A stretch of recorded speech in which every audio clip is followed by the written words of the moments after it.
अस्सलामुअलैकुम my friends, welcome to my recipe 78. ఇవాళ మన రెసిపీలో టేస్టీగా కారంగా స్పైసీగా ఉండే స్వీట్ కార్న్ ఫ్రై అయితే చూపించబోతున్నాను.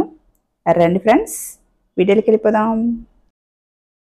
ముందుగా నేను ఇలా స్వీట్ కార్న్ తీసుకొని కొద్దిగా ఉప్పు వేసుకొని ఉడకపెట్టుకొని ఇలా తీసుకున్నాను. అలాగే దీంట్లో వచ్చి ఒక హాఫ్ టేబుల్ స్పూన్ సాల్ట్ వేసుకోవాలి. అలాగే ఒక హాఫ్ టేబుల్ స్పూన్ వచ్చి మిరియాల పొడి వేయాలి.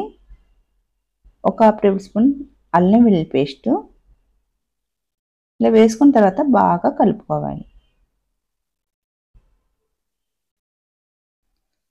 ఇలా కలుపుకున్న తర్వాత ఇందులో అయితే ఒక 3 టేబుల్ స్పూను మైదా పిండి, అలాగే ఒక 3 టేబుల్ స్పూన్ వచ్చి కార్న్ ఫ్లవర్. స్వీట్ కార్న్ వచ్చి బాగా చల్లారిన తర్వాత ఇలాగ పిండి వేసుకోవాలి. ఇలా పిండి వేసుకున్న తర్వాత బాగా కలుపుకోవాలి. ఇలాగ పిండి అంతా బాగా పట్టినట్టుగా బాగా ముందుగా కలుపుకున్న తర్వాత అలాగే కొద్దిగా నీళ్ళు చల్లుకొని కలుపుకోవాలి. ఇలాగ లైట్గా నీళ్ళు అయితే చల్లుకొని కలుపుకోవాలి. ఎక్కువ పోస్తే మట్టుకైతే జారుగా అయిపోద్ది. ఇలాగ మొత్తం కలుపుకోవాలి. ఇలా కలుపుకునే లోపు ముందుగా స్టవ్ మీద అయితే కళాయి పెట్టుకొని ఆయిల్ వేసి పెట్టుకోవాలి. చూసారా, ఇలాగా మొత్తంగా ఇలాగ పొడిగా కలుపుకోవాలి. ఇలా కలుపుకున్న తర్వాత ఆయిల్ అయితే హీట్ ఎక్కిందో చూసుకున్న తర్వాత ఇప్పుడైతే ఆయిల్ అయితే వేసుకోవాలి. ఇలా వేసుకున్న తర్వాత ఒకసారి బాగా కలుపుకోవాలి. కలుపుకున్న తర్వాత పైన అయితే ఇలాగ జాలి లాంటి కానీ లేకుంటే మూతలాగా కానీ పెట్టేసుకోవాలి. మూత ఎందుకంటే కొన్ని పేలిపోతాయి, అందు గురించి జాగ్రత్త గురించి ఇలాగైతే మూత పెట్టుకొని ఫ్రై చేసుకోవాలి.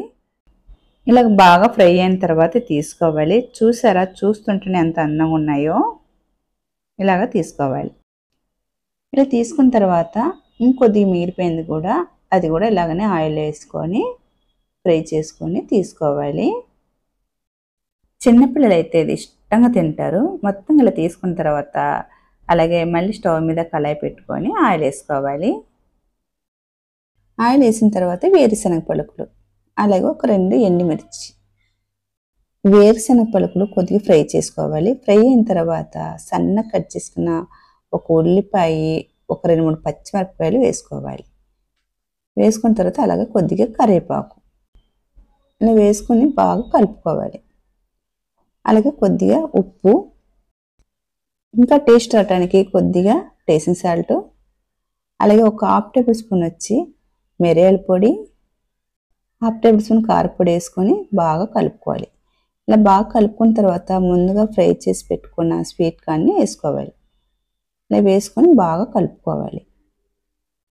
టేస్టింగ్ సాల్ట్ వేయడం వల్ల ఏంటంటే మంచి టేస్ట్ వస్తుంది. ఈ వర్షాకాలంలో ఇలా చేసుకొని తింటే చాలా బాగుంటుంది. కారంగా కరకరలాడుతూ అక్కడక్కడ వేరుశనగ పలుకులు పంటికి తగులుతూ చాలా బాగుంటుంది. చిన్నపిల్లలు ఉన్నా సరే, పెద్దలున్నా సరే ఇలా చేసిస్తే చాలా ఇష్టంగా తింటారు. చాలా టేస్టీగా ఉంటుంది. అలాగే మీరు తప్పక ఒకసారి ట్రై చేసి చూడండి.